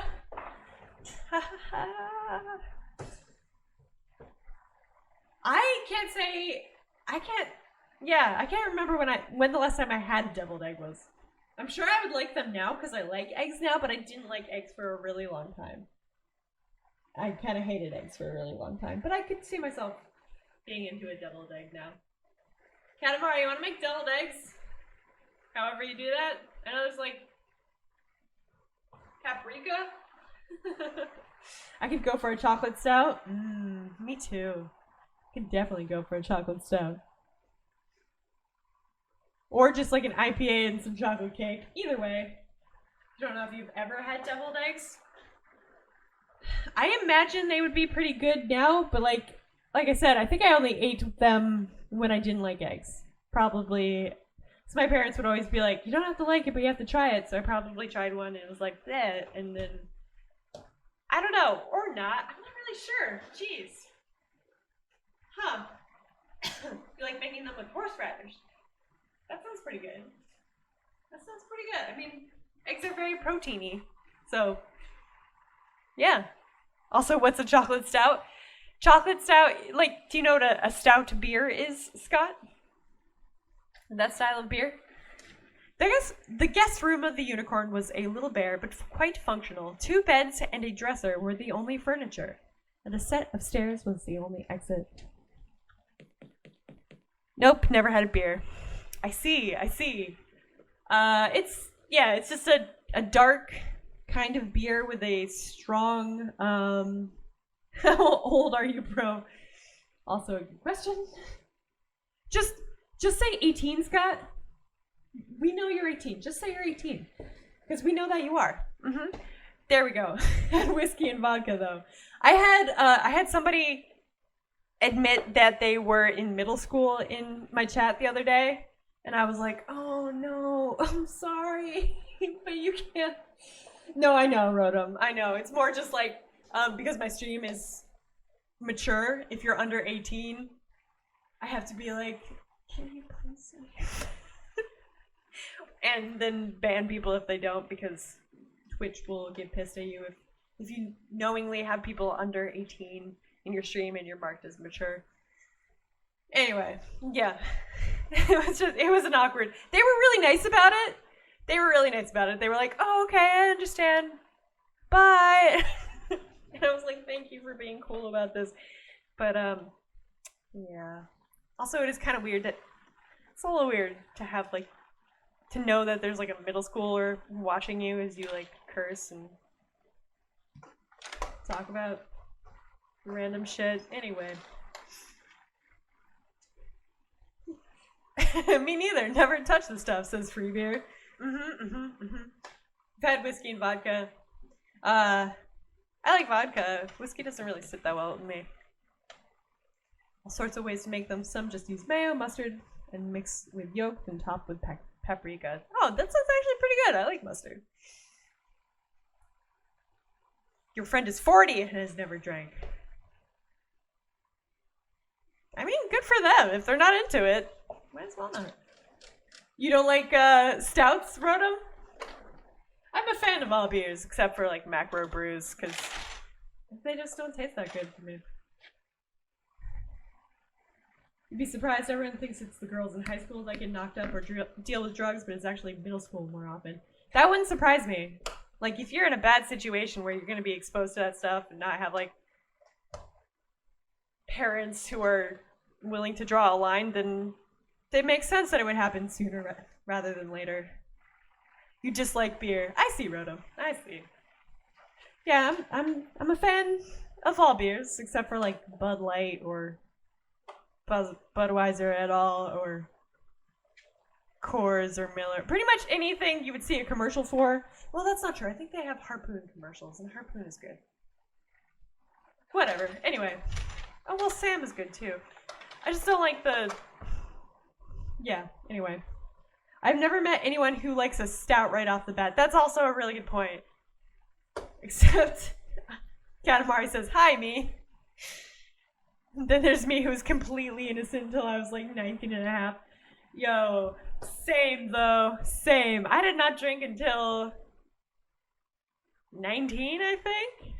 And then I didn't do other stuff until I was 19. And I have only smoked one marijuana cigarette. Rolled it into a cigarette. I forget the Arrested Development line. Yeah, I was pretty sheltered too, Scott.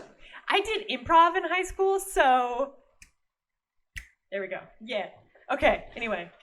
Sleep. Owen lay himself down, intending only to test the bed's softness, but in his exhaustion he quickly succumbed to sleep. In the early hours of the morning, something jolted Owen from his slumber. A piercing sound? No. A piercing smell. Look! Oh. In the center, smoke appeared to be rising from the floor. Oh, goody.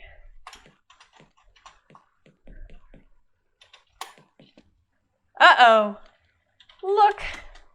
The unicorn was small but secure, constructed from a combination of stone and English oak. The only furniture in the reception room was a bar and a bench for seating. Someone had lit a fire by the door, filling the inn with a burning smell. Cool. Let's see. Look, barrels. A number of ale barrels were visible behind the bar. Let's see. Look, fire. A blaze had been set before the front door. By whom? The innkeeper? Open barrels. Push barrels. All right. Open door. Look, desk. A slightly decorative wooden dresser stood in the corner. Open dresser. It was completely empty. It seemed to be only for show. Great. Take blanket. Owen took the sheet with him, presumably for comfort.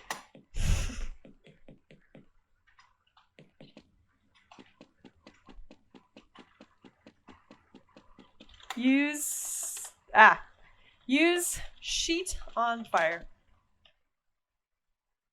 What in God's name? Oh God, it's him, the innkeeper. What kind of... Who could have...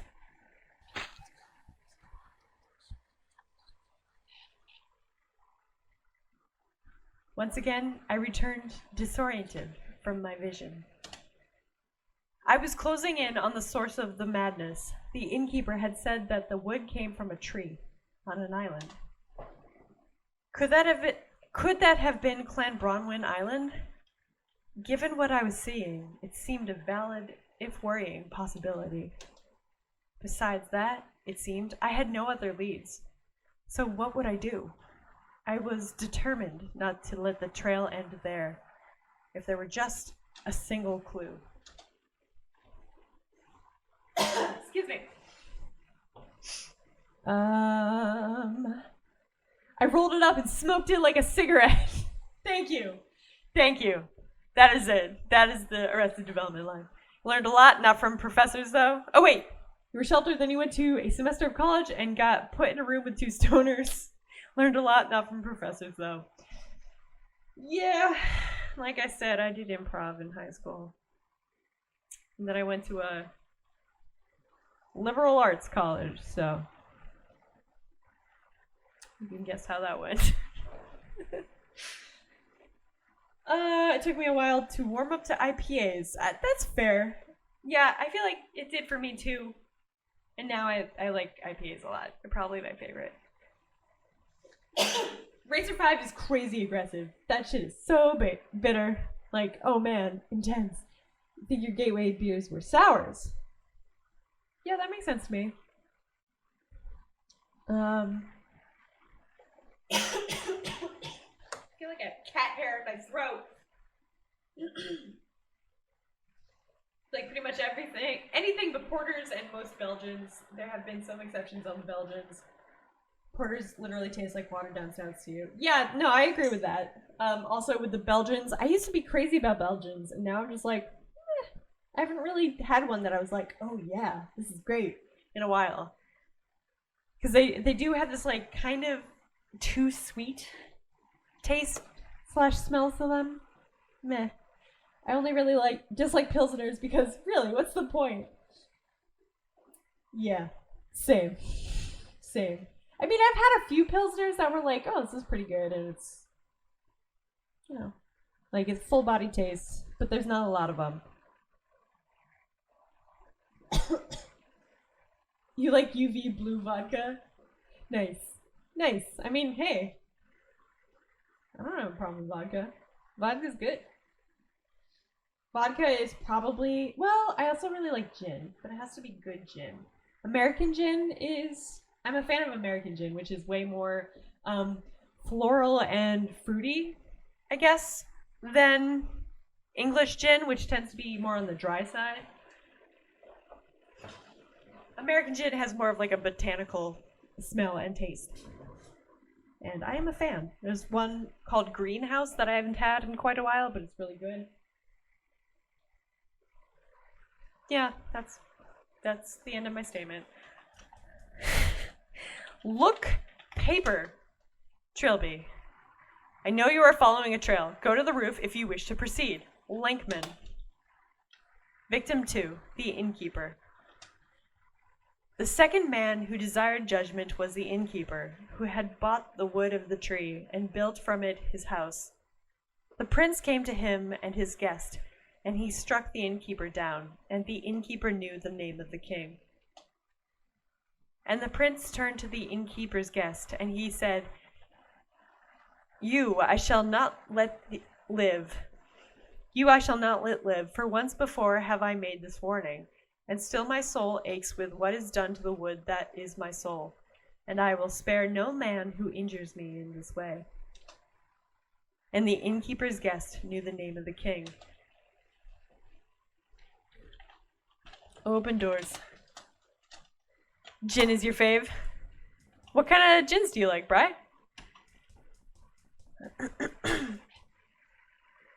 Ooh, what is that? Look desk. The reception desk was a cheap pine affair and unadorned with papers or materials. A porcelain leg lay upon the desktop. I got it. I thought it was a porcelain leg, or just a leg, but, haha. Good night, free beer. Thanks for hanging out. I'm probably gonna wrap up in a moment, too. It's getting kind of late. I took the leg with me. Because my throat's all itchy. I don't like that. Legs are great. They can hop. Wrote them like sake. I like certain sakes. Sake's pretty good. I'm so fucking confused. I understand, Scott. I understand. It's only fair, honestly. Alright. I think with that, yeah, I think I'm gonna wrap it up right here. I just started exploring gins before I stopped drinking, so I haven't established a favorite. I see. You want to know this king guy's name? It sounds interesting. I think we learn it in the next one, in the next game.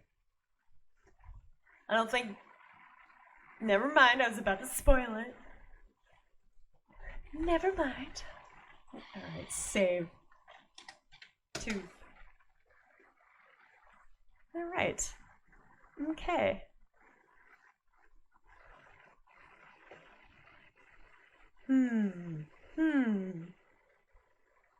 Alright.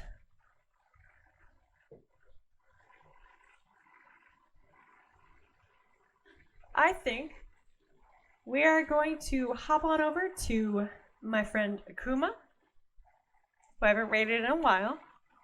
He is playing Persona 5, which is a fun game with an excellent soundtrack. And just saying I want to know the king's name basically mean I want to die. Well...